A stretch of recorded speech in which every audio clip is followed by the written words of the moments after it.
Don't let the things you've done define what you're going to do or going to build. 80% of sales happen between the 5th to the 12th touch point. Talk to this kid, listen to their sales pitch, consider investing in them. Some of the biggest, best companies in the world were started by like early 20-year-olds.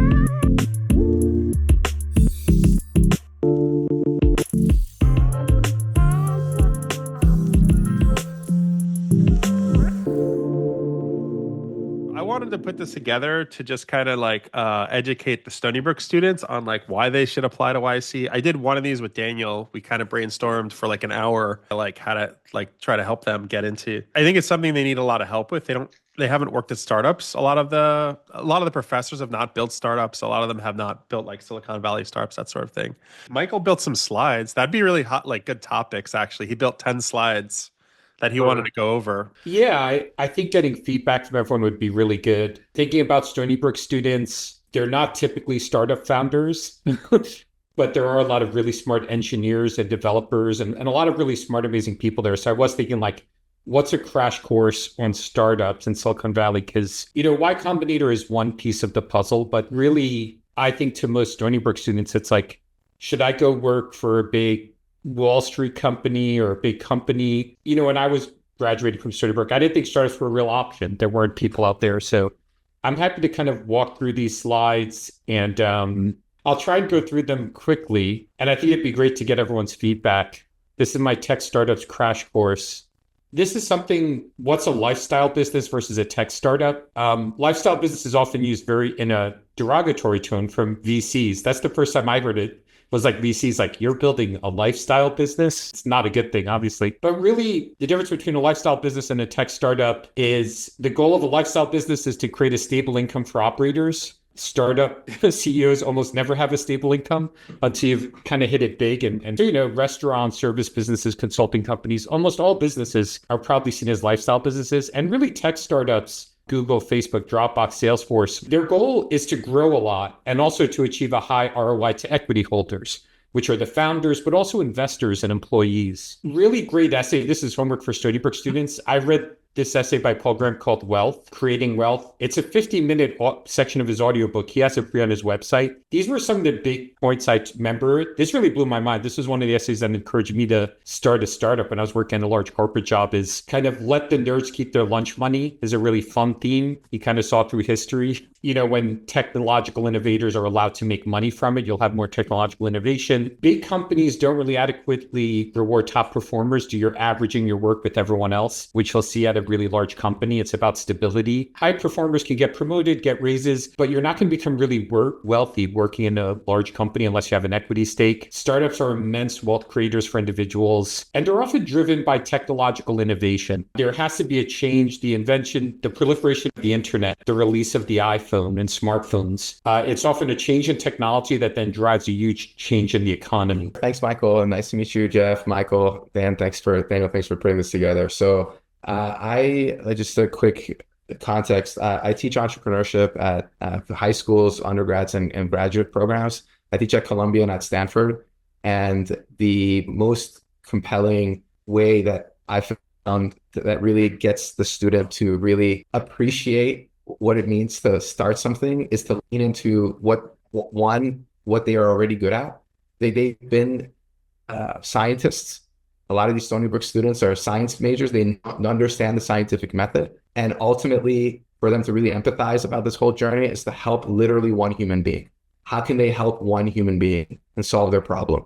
And so I think the more that we can make it applicable, sounds like it's giving so far the kind of context on what the lay of the land is, like lifestyle versus startups. What are startups? What if by the end of whatever it is that if we are going to be presenting to them, by the end of that day, by the end of that week, they've actually done something.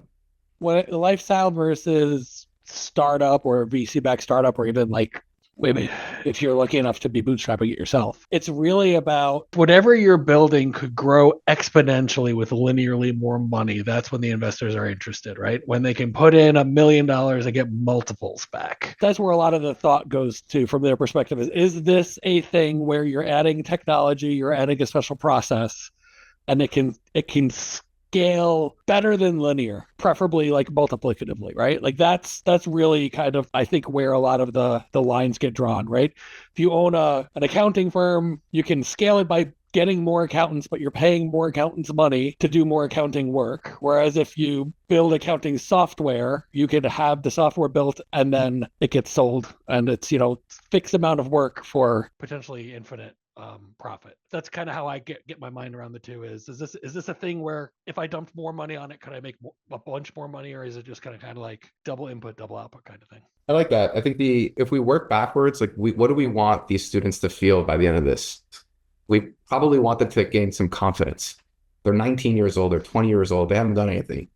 That's how they're thinking. Oh, I haven't done anything in my life. Well, how could I do this? Why could I do? No, like by the end of whatever we present them, they're like, no, wait a second, I could do this. I could actually do this. and so to the point around, how software can help you them visualize, I think it's fantastic, because that shows them like, hey, you should build one thing that helps many in the accounting example. But then how do you actually get them to get enough confidence to be like, you know what, I am going to apply on that Y Combinator website. I am going to start this small thing at Stony Brook that's going to hopefully help a few people and see where it goes. So I think the more we try to put ourselves in the 18 to 22-year-old shoes, short attention spans, they're not confident. Let's make them confident quickly. When I was that age, I didn't even know what I was going to do with my life. Like I was really confused. I was like, I don't know what I'm going to do. You're right. It's like 17, 18, 19, 20, 21, 22, 23, 24. You really like don't know what to do with your life. So like, how do you even get started?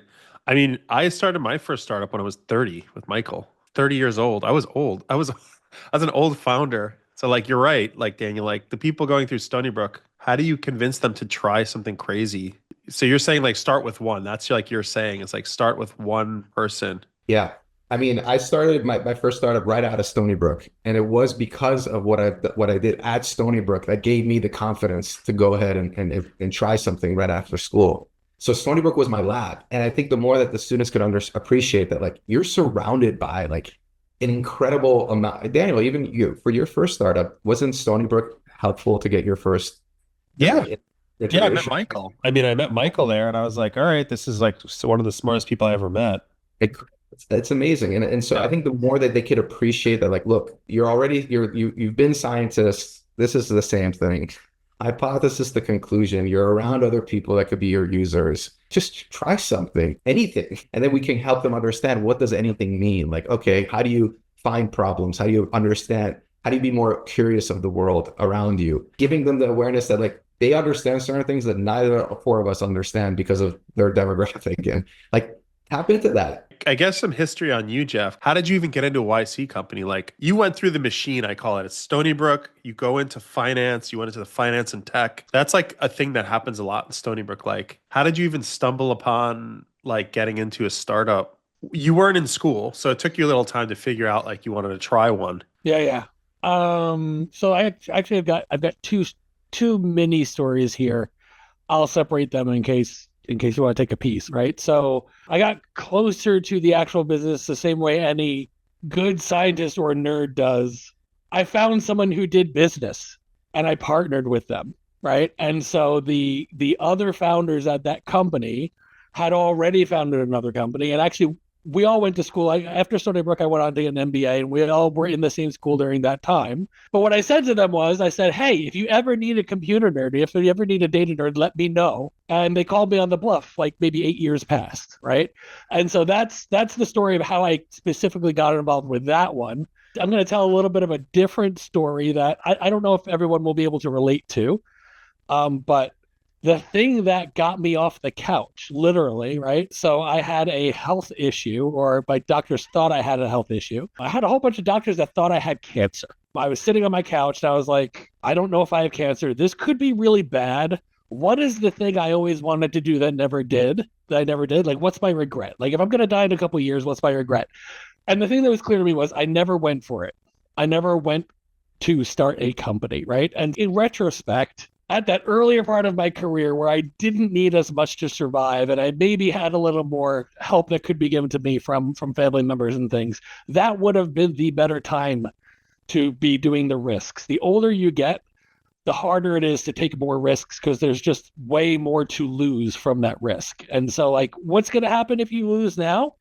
You're going out there, you're going to lose 1 year of experience on your resume. And half the people are going to be like, wow, you went for it. That's really cool. Right. So, like, earlier the better. I wish I had gone earlier. I mean, in my head, it's like if you're graduating college, then you should go for it. Would you jump out of school like to just do a startup? I would say graduate. Yes, I would say graduate first, but that doesn't mean you shouldn't be building. There are a lot of projects that we are given in that curriculum that are student led. I was in a game class, build a game, right? We built a crappy little shooter game, but I could have built the game I wanted to make into a company, right? It's taking the little extra time of not just doing the assignment, but using the assignment as a springboard to build something that you want to see in the world. On that point, what I think will be really helpful for the students is to see that other students went for it. And when I say they went for it, that they actually built those projects that you're touching on. And if we can go through, like, here are 10 prototypes that other people in your shoes have built while at school, while taking classes, not compromising your ability to graduate, then it gives them some hope and, again, some confidence of, like, wait a second, in parallel to my studies, I'm able to actually do this. And by the way, building stuff now, especially compared to when we were in school, like, it's a lot faster. Like, you could actually prototype something same day. And then just introducing them to this world of no code and these tools and those tools, it gives them the tools to then say, like, oh, wow, here are not only other people who built prototypes, but here are some ways I could do that quickly. And then here are all these resources that Stony Brook has that I could actually tap into for learning. Boom. Inspiration, I hope. You know, I think before startup, it's really important to build some things that I really, in hindsight, think would really help you if you want to start a startup is, one, go and get an internship or work at a startup. That could be a really great way to start. It's really hard to start a company. Building a project, launching it, those are all like a proto startup. Like, before the startup, you have a project or an idea you get passionate about. People build a lot of projects and abandon them. A startup is kind of a successful project that takes on a life of its own and keeps going. And usually it's a project that gets a lot of users where there's some heat there.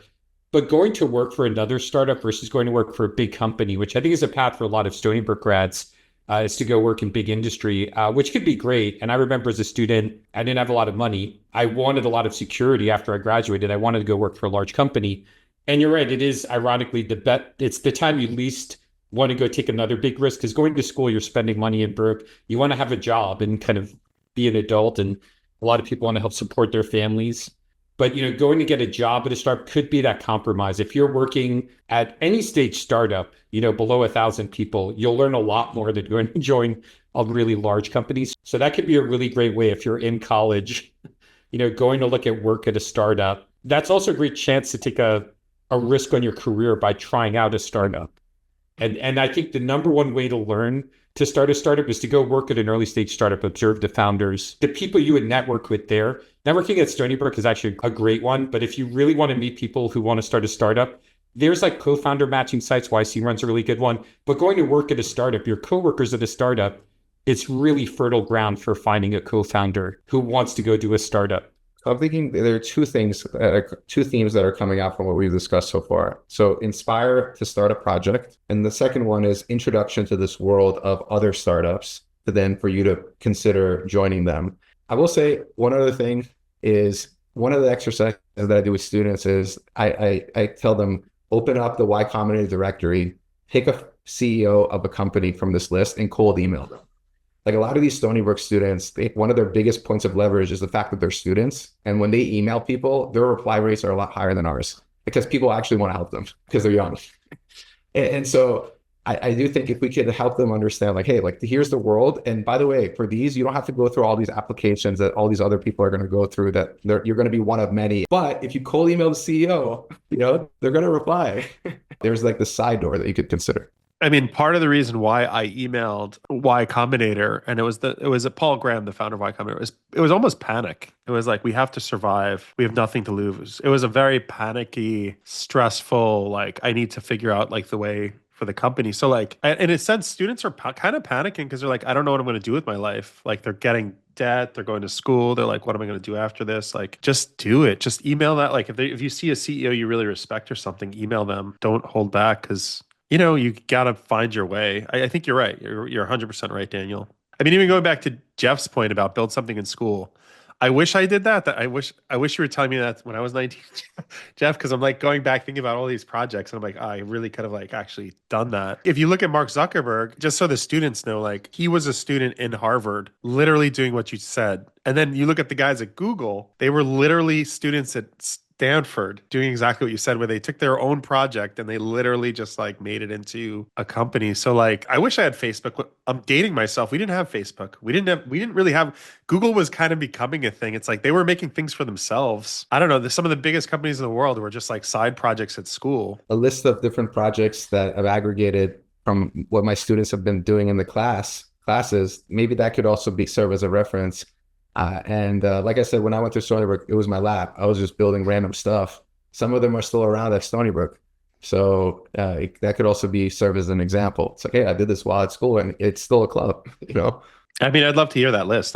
You probably don't have it in front of you, but yeah, I do actually. I could share some of them. I could share my screen. So one of my students looked at me and was like, you don't look like you are a fashionable kind of guy. Do you have any problems related to fashion?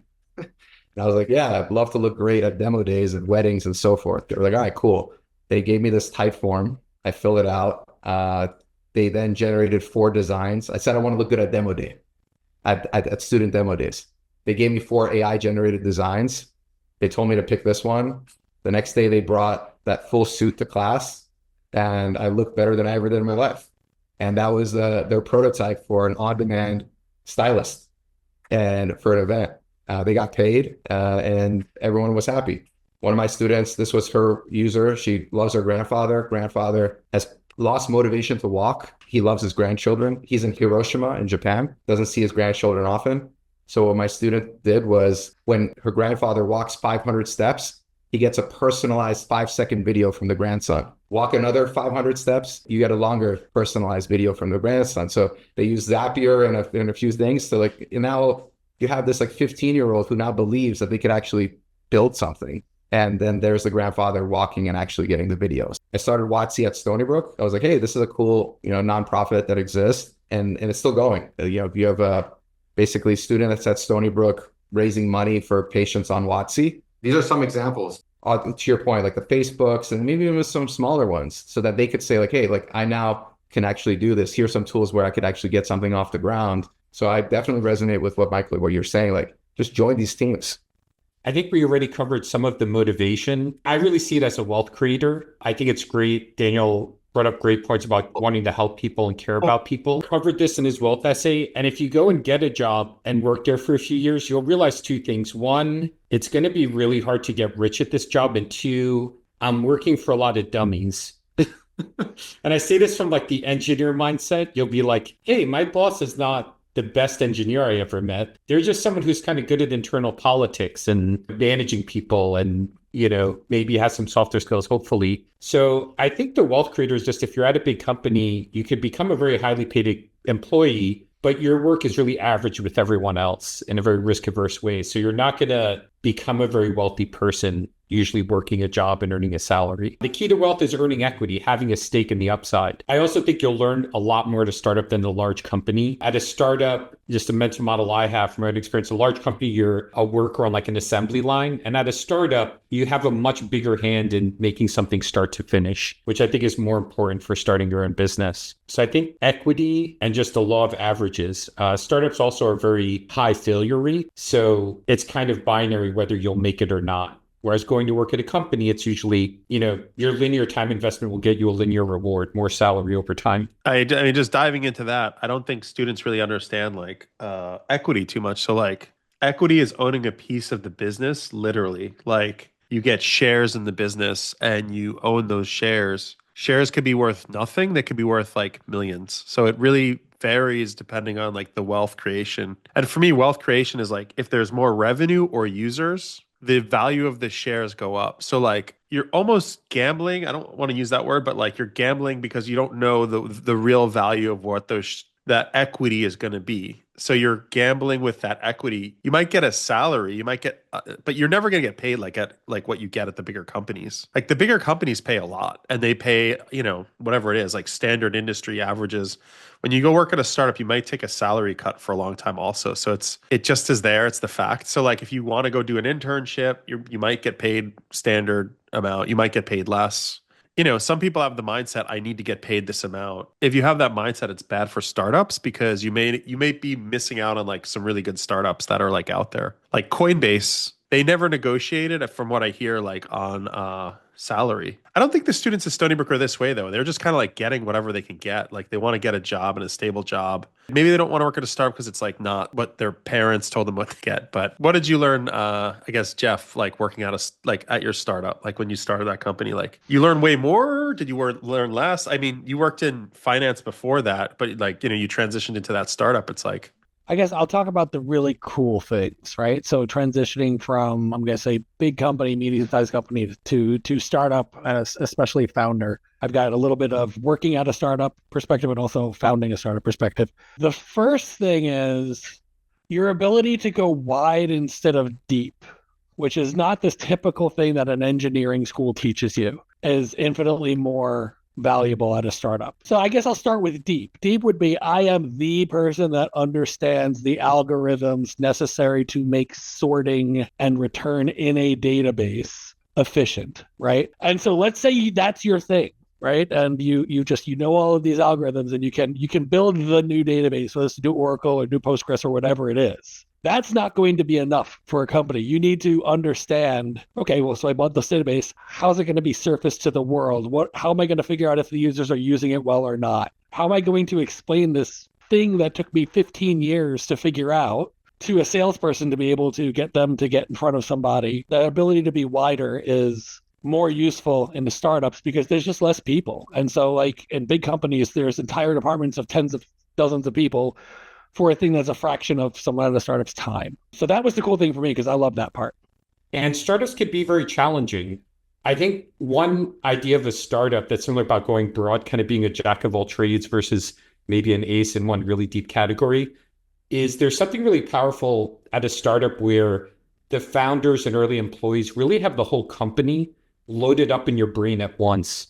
At a really large company, that's probably really hard to do, but at startups, there are founders and founding engineers, and the founders, like, you kind of understand this is what customers are asking. This is what we're building. Here's the state of AI tech. Here's what other companies are doing. You really have all this data loaded up in your head, and you're tired and cranky all the time and exhausted. But there's something really powerful about that. You're going to have ideas that no one else would have at big companies because you really are exposed to everything. And I think similarly, there's just that, I think that touches on wider versus deeper. You're kind of exposed to every facet of the company. Being exposed to the finance and cash flow elements can be overwhelming, and maybe too much info as founders. You're worried about running out of money and funding and all this other stuff.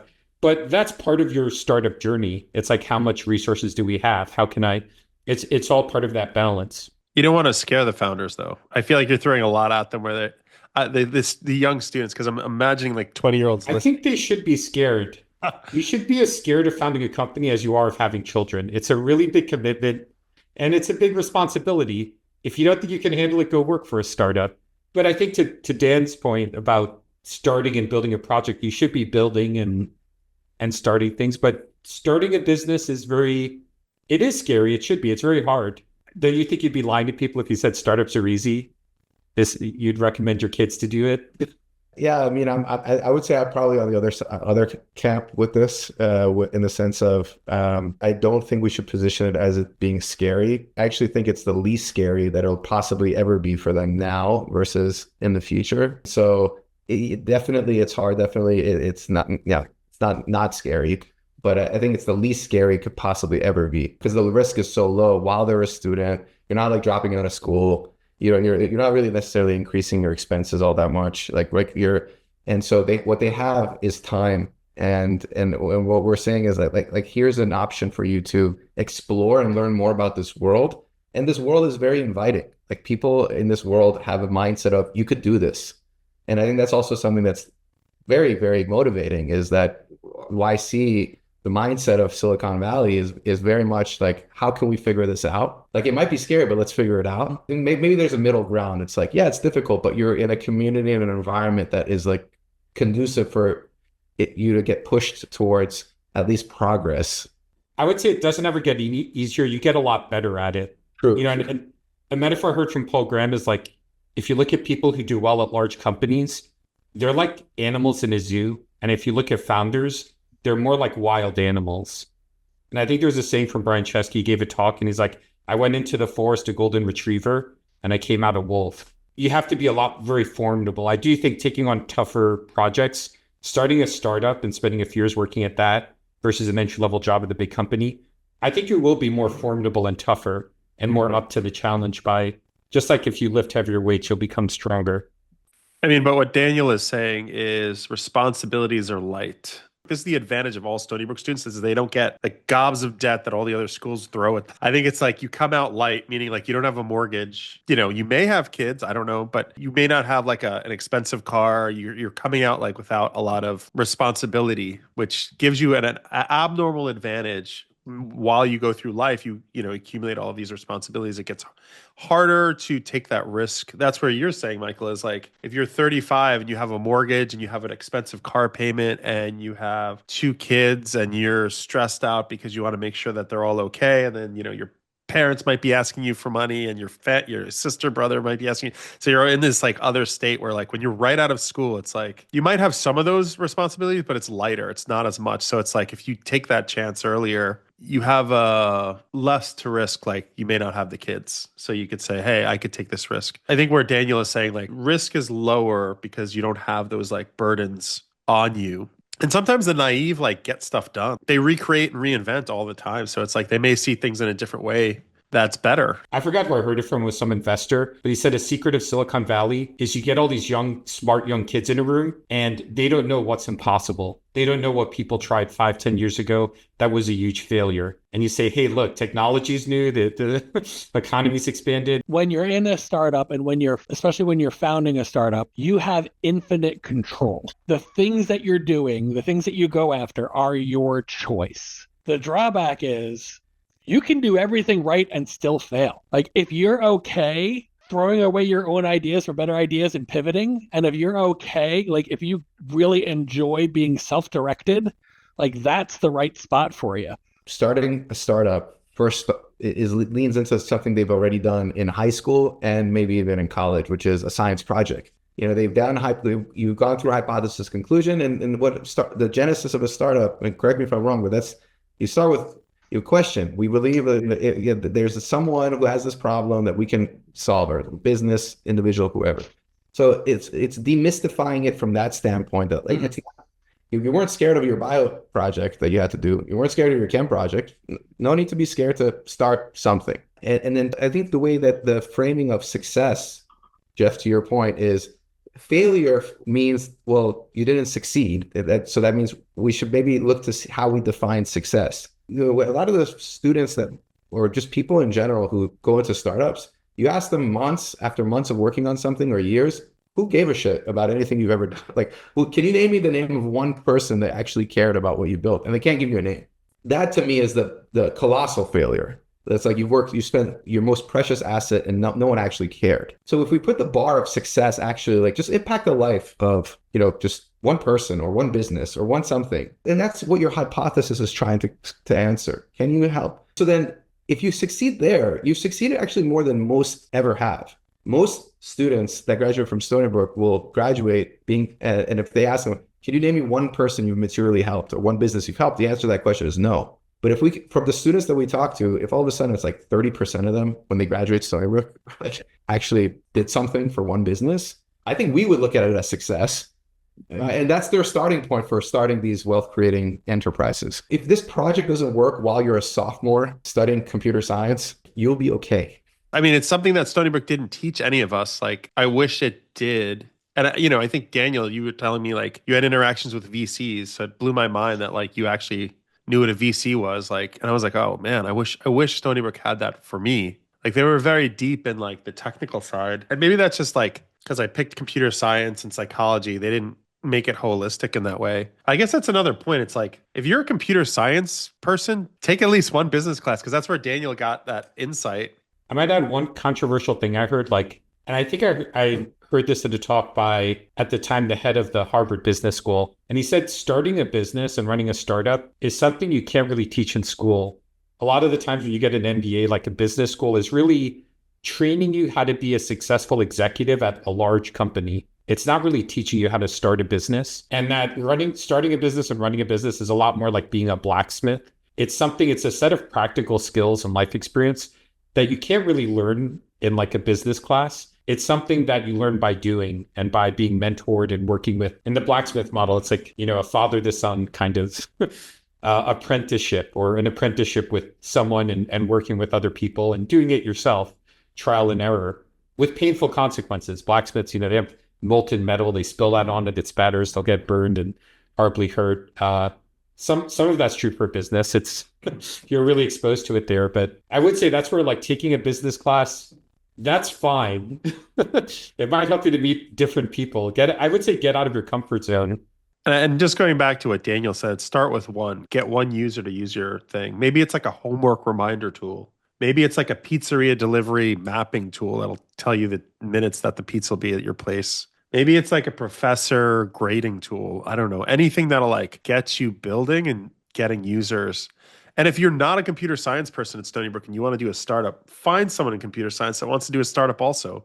Walk over there. The business school is far away from the computer science. You could just walk over there and just literally go and see who gets good grades. Ask the professors, like, who in your class got A's this semester, and then just get their number, and then just try to like hit it off. I do think, like, if you go to school for computer science, you're kind of sheltered from the business side, which is bad. If you're in the business side, you're sheltered from like the technical people, so that's bad. So it's like, how do you intermingle people? I mean, Jeff got the best of both worlds, is what he's saying. Is he went to Stony Brook, got his computer science degree, then he went and got his MBA somewhere else. So he got this smushmash of like technical expertise, and then he met really good business people to start his company. Yeah, the biggest thing, well, I'm going to say besides like the network, the biggest thing I got, I'm going to say academically, out of the business degree was the vocabulary and the frame of thinking. It's just the ability to know what a CAGR is, or understand, right? Because when you start a business,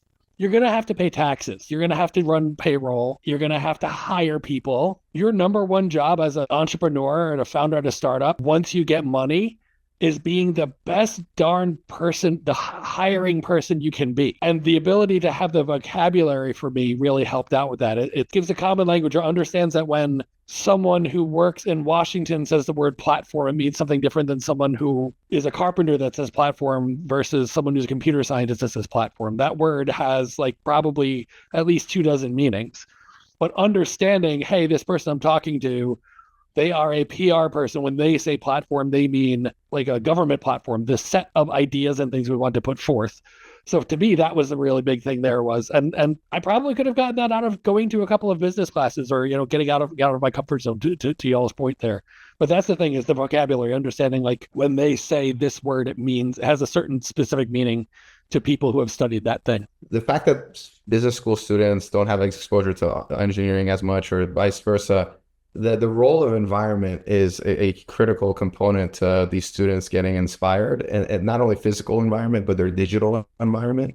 And now with Y Combinator's, like how to start a startup and the resources that are there, leaning into those digital environments. And so you could physically, maybe you're in Stony Brook, but digitally you're in Silicon Valley.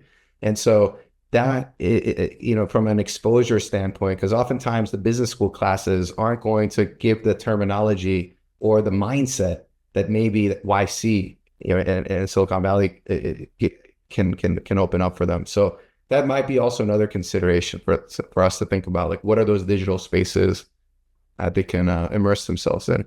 So you're saying like a lot of the digital spaces, like to merge the two together, is really, really valuable. I mean, Y Combinator is like a wealth. If you go on their YouTube channel, you go on their website, you'll find so much stuff on there. It is possible. I mean, all four of us have done it. So when any student who watches this, even if it affects one, it's like, it is possible. You have 4 people that have started companies on this Zoom call. If you're thinking about it, I wish I had like Stony Brook alum I just felt like they were untouchable. I was like, I just remember some big buildings with like really their names on them from like, I don't know, some of the companies, like people put their name on it. I'm like, oh, they're untouchable. I can't reach that person because they spent $1 billion on this building. Charles B. Wang, he built this immaculate building. I was a student. I should have reached out. I should have been like, how did you do that? Like that probably would have been really helpful, but I was too scared back then to reach out to those people. I think as I got more scared, I got more desperate. That's why I emailed Y Combinator. Remove that fear and just like start reaching out to people that you feel like are unattainable. I guess that's what you were saying, Daniel, like do that way more often. If any students want to reach out to any of us, I'll make sure all of your contact information is in this video so they can reach out to you guys for this stuff. I mean, wrapping up, we only have 4 minutes left. Like maybe we could just go around where you three could just say like one last piece of advice per person. Why don't you start first, Daniel? Sure. So speaking directly to my younger self, if I were in your shoes, students, Gmail allows you to send 2,000 emails per day. Email the professors, email professors from other schools, email founders, and follow up. Oftentimes they're not going to reply. 80% of sales happen between the 5th to the 12th touch point. Follow up. Your stories are exciting. Let us know when we could pre-order your books. So just keep developing your story. Yeah, one thing I was thinking is there was a movie that was made by this Hollywood insider, and its title was "The Kid Stays in the Picture." And I think the sum of it is there was some actor who was in trouble, and he just had someone kind of stand up for him behind the scenes. A more senior, kind of powerful, wealthy person said, "Look, the kid stays in the picture. He's going to stay in there and be the star of this." And I actually think as an entrepreneur, you really need other people to kind of do that for you. To kind of need someone older, more established. You need like an insider into the venture capital world, the tech world, to talk to you, teach you this vocabulary, even to just make a warm intro for you. Yeah. So I would say the best way to reach out to people is like on LinkedIn. You go look us all up on LinkedIn. And I always try and reserve some of my bandwidth. I have a special Calendly link that I have for students. And like anyone who's trying to work on a startup or curious, reserve some percent of my calendar to always talk to them. And not that many people really reach out because entrepreneurship is hard. So I have a lot of respect for people that do that. We can be advocates. That's a big, when I'm reaching out to the heads of, to VCs and heads of large companies, I need something from them. I wish I could say, hey, look, I'm another Seawolf. When, can I get a meeting with your VP of sales? I'm trying to sell them the software. I'm a Seawolf. That doesn't mean that. There are actually a lot of great Stony Brook alums out in the wild, and definitely take advantage of that. And I always set aside a part of my time. It's called paying it forward. It's something I definitely learned at YC, that Y Combinator that Paul Graham used to advocate for. And I've had a ton of people help me through my career. And when I help other people, I don't expect any reciprocity from them. I really think it's paying it forward. Whenever I help a student or help a startup founder or help anyone, I always tell them to pay it forward. You should go and help other people. So, just someone really taking a meeting, giving you a chance, making a warm intro and saying, kind of the kid stays in the picture. The kid, it's worth talk to this kid, listen to their sales pitch, consider investing in them, giving them a referral, giving them some feedback. So it's definitely something you should not be shy about asking for help and asking just for time. You could do, professional interviews, ask for a job, ask for advice. If you don't ask, you won't get it. Don't let the things you've done or built define what you're going to do or going to build. Like if it helps you, of course, like, hey, I've been doing this thing. This is really cool, right? And I'm going to keep doing that thing, and right? That's good. But like, just because you happen to be someone who worked back-end engineer for your whole career doesn't mean that you can't be someone who innovates in the front end. You're a person just like everybody else, right? Like, don't put any fake limitations on yourself when you're thinking through these things and going after things. I love helping people. So if someone reaches out and says, hey, we went to the same school and I need some help, do you have 5 minutes? I will 10 to 1 pick up that cold email or lead over someone trying to sell me something, or someone trying to specifically get a job or get a specific job or look for information. I love those calls. I get to learn, right? I'm a nerd. We're all engineers, right? When someone comes to me and says, hey, I'm approaching this problem, do you think that this is a viable company? I get to learn a little bit during that. And that's what I love the most. Don't be afraid to reach out and say, hey, can you help me, right? For me, the payment is the learning. I get to like exercise parts of my brain that I don't get to do all the time. some of the biggest, best companies in the world were started by like almost like early 20-year-olds. So like when you say I am not there yet, you know, you have a chance. Like just think of Facebook, think of Google, think of Apple. Like all of those companies were started by really young go-getters. And you know, you're your biggest advocate. So just try to do something, and it might be uncomfortable, but that's okay. And you know, I think Stony Brook's a really great breeding ground for like finding amazing friends and like amazing people to work with. So you're in a really good environment. I'd say just like go for it. All right, guys. Well, thank you guys so much for coming on. I know we didn't have too much time for like chit chat. I wanted to like dive into it and like get as much done as possible.